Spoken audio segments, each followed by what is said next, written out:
आज की क्लास में हम सीखेंगे कि जब हमारे पास अनबैलेंस्ड ट्रांसपोर्टेशन प्रॉब्लम दी होती है तो उसे कैसे बैलेंस्ड ट्रांसपोर्टेशन प्रॉब्लम में कन्वर्ट किया जाता है।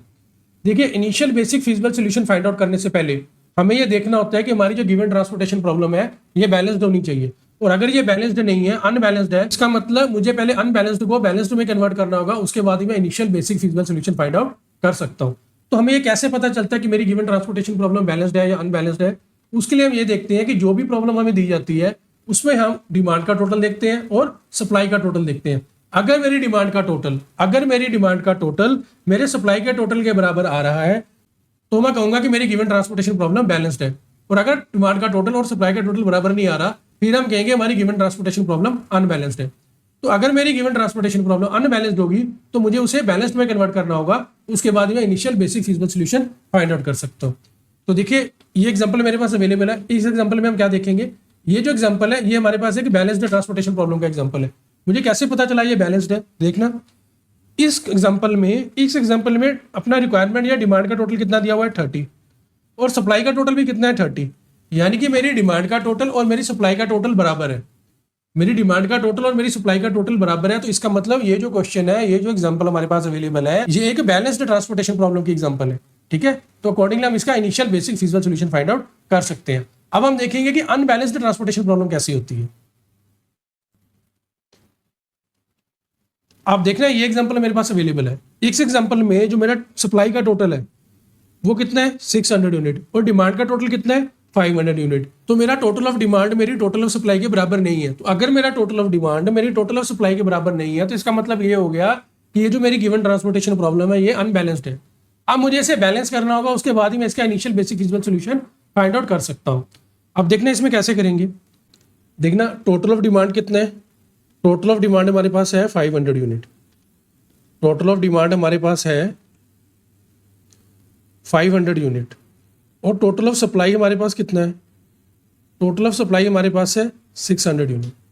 तो यहाँ पे मेरी डिमांड का टोटल मेरे सप्लाई के टोटल के बराबर नहीं है, मींस मेरी जो टोटल ऑफ डिमांड है वो टोटल ऑफ सप्लाई के बराबर नहीं है।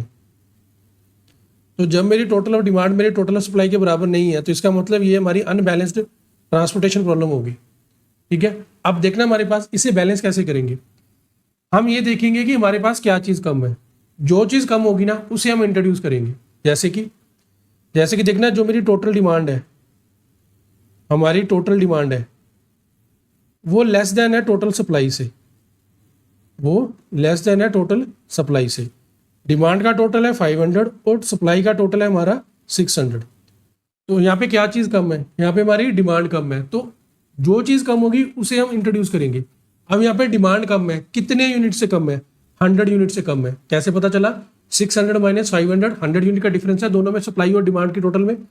तो इसका मतलब अगर मैं अपनी डिमांड को 100 यूनिट से इंक्रीज कर दूं, अगर मैं अपनी डिमांड को 100 यूनिट से इंक्रीज कर दूं तो इसका टोटल भी कितना हो जाएगा, इसका टोटल भी हो जाएगा 600।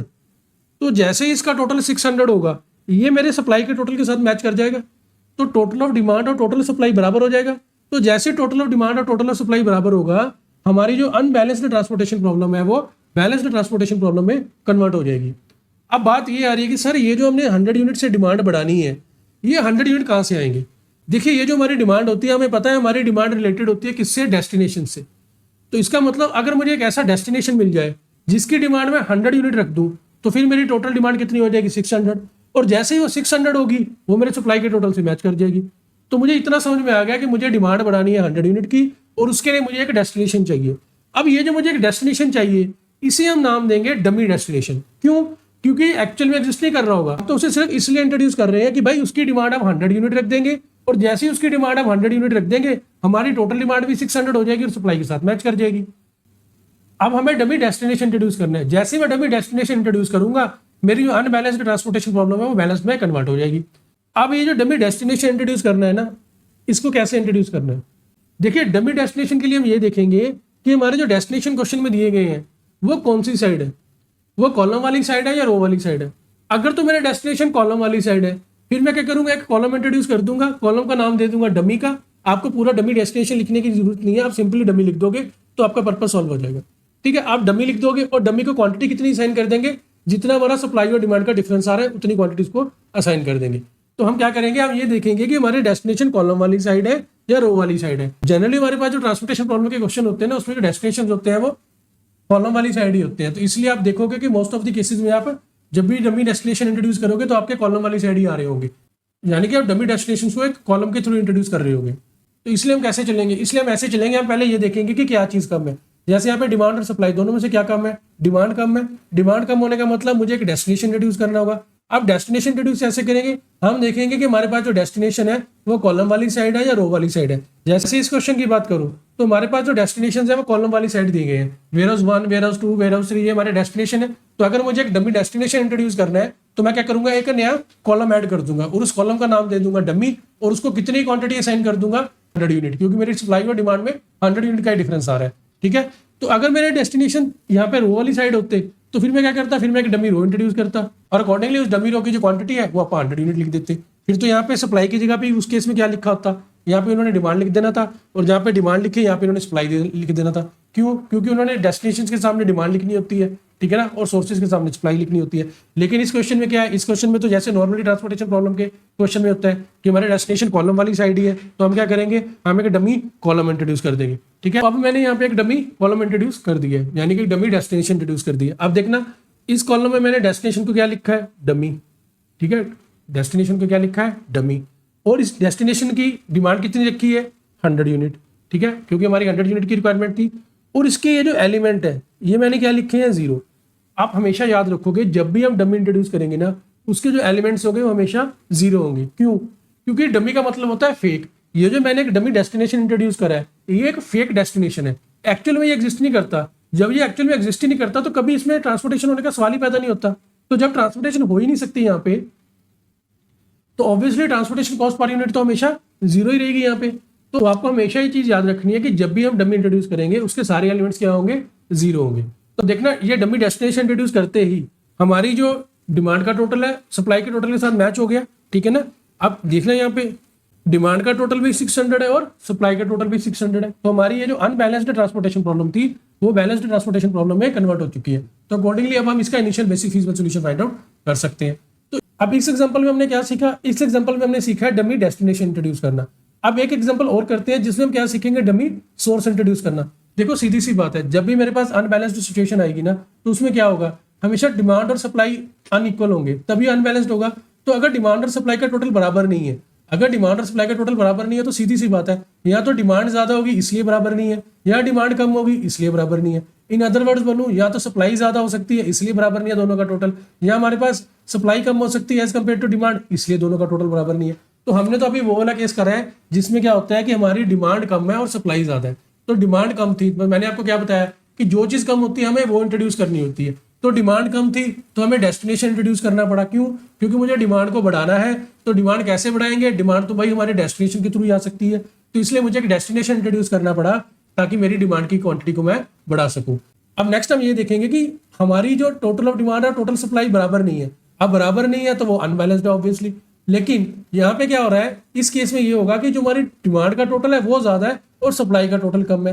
तो जब डिमांड का टोटल ज्यादा है और सप्लाई का टोटल कम है तो मैंने आपको क्या बताया, जो चीज कम होती है ना हम उसे इंट्रोड्यूस करेंगे। तो इसका मतलब मुझे यहाँ पे सप्लाई इंट्रोड्यूस करनी है, मतलब सप्लाई की क्वांटिटी को बढ़ाना है। कितना बढ़ाना होगा, इतना बढ़ाना होगा कि वो टोटल ऑफ डिमांड के बराबर आ जाए। तो जैसे ही वो टोटल ऑफ डिमांड के बराबर आएगी तो हमारी जो अनबैलेंस्ड ट्रांसपोर्टेशन प्रॉब्लम है वो बैलेंस में कन्वर्ट हो जाएगी। एक एग्जांपल करते हैं, उसके थ्रू आपको इसकी बेटर अंडरस्टैंडिंग मिलेगी। देखना ये एग्जांपल हमारे पास अवेलेबल है। यहाँ पे देखना डिमांड का टोटल कितना है 600, सप्लाई का टोटल कितना है 500। भाई मेरी डिमांड का टोटल और सप्लाई का टोटल बराबर नहीं है, ठीक है ना, दोनों में 100 यूनिट का डिफरेंस है। तो इसका मतलब ये ट्रांसपोर्टेशन प्रॉब्लम जो है मेरी वो अनबैलेंस्ड है। तो अब मुझे क्या करना है, अब मुझे बैलेंस्ड में कन्वर्ट करना है। अब देखना इस एग्जांपल में कैसे है, अब यहाँ पर मेरा जो टोटल ऑफ डिमांड है, जो मेरा टोटल ऑफ डिमांड है वो ग्रेटर देन है टोटल ऑफ सप्लाई से। डिमांड का टोटल है 600 और सप्लाई का टोटल है 500। मैंने आपको क्या बताया था, मैंने आपको ये बताया था कि जब भी मुझे अनबैलेंस को बैलेंस करना है ना तो हम क्या चीज इंट्रोड्यूस करेंगे, वो चीज इंट्रोड्यूस करेंगे जो कम है। यहाँ पे क्या कम है, यहाँ पे सप्लाई कम है। कितने यूनिट से कम है, 100 यूनिट से। तो इसका मतलब हम सप्लाई की क्वांटिटी को बढ़ाएंगे। तो सप्लाई की क्वांटिटी को बढ़ाने के लिए मुझे क्या चाहिए, मुझे एक सोर्स चाहिए। क्यों, क्योंकि जो मेरी सप्लाई होती है वो तो मेरे सोर्सेज से कनेक्टेड होती है। तो मुझे एक ऐसा सोर्स चाहिए जिसकी मैं सप्लाई कितनी रखूंगा, 100 यूनिट। तो जैसे ही मैं एक ऐसा सोर्स इंट्रोड्यूस करूंगा जिसकी सप्लाई मैं 100 यूनिट रखूंगा, तो मेरी सप्लाई का टोटल भी 600 हो जाएगा। तो जैसे ही वो 600 होगा, मेरे डिमांड के टोटल के साथ मैच कर जाएगा, और मेरी जो अनबैलेंस्ड ट्रांसपोर्टेशन प्रॉब्लम है वो बैलेंस्ड ट्रांसपोर्टेशन प्रॉब्लम में कन्वर्ट हो जाएगी। अब बात ये आ रही है कि सर हमें ये जो डमी सोर्स इंट्रोड्यूस करना है, ये हम रो वाली साइड करेंगे या कॉलम वाली साइड करेंगे? देखो बहुत ही सिंपल सा लॉजिक है। हम क्या करेंगे, जैसे हमने डेस्टिनेशन में देखा था वैसे ही हम इसमें देखेंगे। क्या देखेंगे? क्वेश्चन की फ्रेमिंग को। अगर हमारे सोर्सेज रो वाली साइड है तो हम एक डमी रो इंट्रोड्यूस करेंगे, अगर हमारे सोर्सेज कॉलम वाली साइड है तो हम एक डमी कॉलम इंट्रोड्यूस करेंगे। देखिए ट्रांसपोर्टेशन प्रॉब्लम के क्वेश्चन में जनरली हमारे जो सोर्सेज होते हैं वो रो वाली साइड दिए होते हैं। तो इसलिए आप मोस्ट ऑफ द क्वेश्चंस में यही देखोगे कि जहां पे भी हम सोर्स इंट्रोड्यूस कर रहे हैं वहां पे हम डमी रो इंट्रोड्यूस कर रहे होते हैं। तो ऐसे इस क्वेश्चन में भी देखना, हमारे जो सोर्सेज हैं, सोर्सेज कौन से हैं? Factory F1, factory F2, factory F3। तो मैं क्या करने वाला हूँ, मैं एक डमी सोर्स इंट्रोड्यूस करने वाला हूँ या एक डमी फैक्ट्री इंट्रोड्यूस करने वाला हूँ। तो क्योंकि मेरे सोर्सेज रो वाली साइड है तो मैं क्या करूंगा, जो भी मैंने डमी फैक्ट्री या डमी सोर्स इंट्रोड्यूस करना है वो मैं रो वाली साइड इंट्रोड्यूस करूंगा, और उसकी मैं सप्लाइंग कैपेसिटी कितनी रख दूंगा, 100 यूनिट। और ये जो मैं डमी रो इंट्रोड्यूस करूंगा या डमी सोर्स इंट्रोड्यूस करूंगा, इसके एलिमेंट भी 0 आएंगे। क्यों?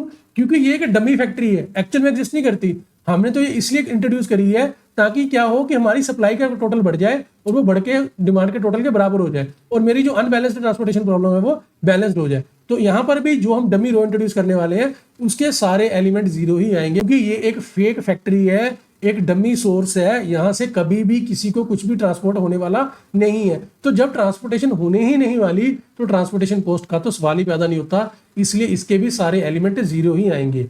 मोटी मोटी बात यह है कि जहां भी हम डमी इंट्रोड्यूस करेंगे उसके एलिमेंट हमेशा 0 ही रखने हैं। तो आइए यहाँ पे आप एक डमी सोर्स इंट्रोड्यूस कर देते हैं। आप देखना यहाँ पे मैंने एक डमी रो इंट्रोड्यूस कर दी है, एक डमी सोर्स इंट्रोड्यूस कर दी है। तो यहाँ पे आपको डमी सोर्स या डमी फैक्ट्री लिखने की जरूरत नहीं है, सिंपली आप क्या लिख दोगे, सिंपली आप लिख दोगे डमी, ठीक है। और इसकी सप्लाई कितनी रख दोगे आप, 100 यूनिट की, ठीक है ना, क्योंकि 100 यूनिट से सप्लाई कम थी ना हमारी एज कम्पेयर टू डिमांड, तो 100 यूनिट हमने रख दिए। और डमी के जो एलिमेंट आएंगे वो हमेशा क्या आते हैं, 0 होते हैं, तो यहाँ पे हम 0 लिख देंगे। तो ऐसे करके हमने अपना डमी सोर्स इंट्रोड्यूस कर दिया। तो ये सारा कॉन्सेप्ट है हमारा कि हम कैसे अनबैलेंस्ड को बैलेंस्ड में कन्वर्ट करते हैं, ठीक है। तो अभी तक हमने जितना भी डिस्कशन करा है उसका एक क्रक्स देख लेते हैं। मुझे कैसे पता चलता है कि मेरी गिवन ट्रांसपोर्टेशन प्रॉब्लम बैलेंस्ड है या नहीं? मैं क्या देखूंगा, मैं देखूंगा अगर मेरी डिमांड का टोटल मेरी सप्लाई के टोटल के बराबर है तो फिर मेरी गिवन ट्रांसपोर्टेशन प्रॉब्लम क्या है, बैलेंस्ड है। और अगर मेरी डिमांड का टोटल मेरी सप्लाई के टोटल के बराबर नहीं है तो मेरी गिवन ट्रांसपोर्टेशन प्रॉब्लम क्या है, अनबैलेंस्ड है, ठीक है। अब जब वो अनबैलेंस्ड है तो उसमें 2 चीजें हो सकती हैं, क्या, या तो डिमांड सप्लाई से ज्यादा होगी या डिमांड सप्लाई से कम होगी। तो जो चीज कम होगी उसे हम इंट्रोड्यूस कर देंगे। जैसे ये वाला केस देखना, ये वाला केस क्या है, ये वाला केस है कि जो मेरी डिमांड का टोटल है ना वो सप्लाई के टोटल से ज्यादा है।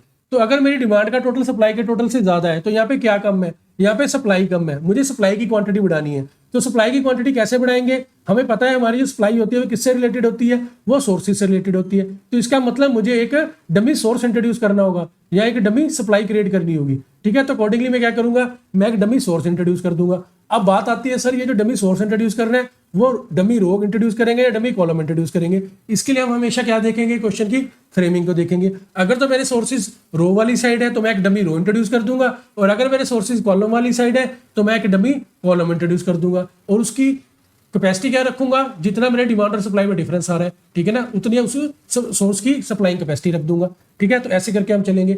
जनरली जो हम ट्रांसपोर्टेशन प्रॉब्लम के क्वेश्चंस देखेंगे उसमें हमेशा हमारे जो सोर्सेज होते हैं वो हम जनरली हम जो ट्रांसपोर्टेशन प्रॉब्लम के क्वेश्चन देखेंगे उसमें हमारे पास देखने को मिलेगा कि ये जो सोर्सेज होते हैं ना वो रो वाली साइड ही दिए होते हैं। तो मोस्ट ऑफ द केसेस में हम क्या कर रहे होंगे, जब भी हम डमी सोर्स इंट्रोड्यूस कर रहे होंगे तो डमी रो ही इंट्रोड्यूस कर रहे होंगे, लेकिन फिर भी आपको हमेशा क्वेश्चन की फ्रेमिंग को ही प्रेफर करना है, ठीक है। क्योंकि अगर उसने क्वेश्चन की फ्रेमिंग चेंज कर दी, सोर्सेज रो वाली की जगह कॉलम की जगह दे दिए और आपने गलती से रो इंट्रोड्यूस कर दी जबकि बनती थी कॉलम इंट्रोड्यूस करना, क्यों, क्योंकि सोर्सेज कॉलम वाली साइड दी है, तो फिर वहां पे आपका क्वेश्चन गलत हो जाएगा। तो इसलिए आपको हमेशा जब भी डमी सोर्स इंट्रोड्यूस करना है या डमी डेस्टिनेशन इंट्रोड्यूस करना है, हमेशा पहले आप क्वेश्चन की फ्रेमिंग को देखो कि सोर्सेज और डेस्टिनेशन किस तरफ दिए हुए हैं, अकॉर्डिंगली आप इसको इंट्रोड्यूस करेंगे। नेक्स्ट हमारे पास केस क्या बनता है, नेक्स्ट केस हमारे पास ये बनता है कि मेरी डिमांड का टोटल जो है वो सप्लाई के टोटल से कम है।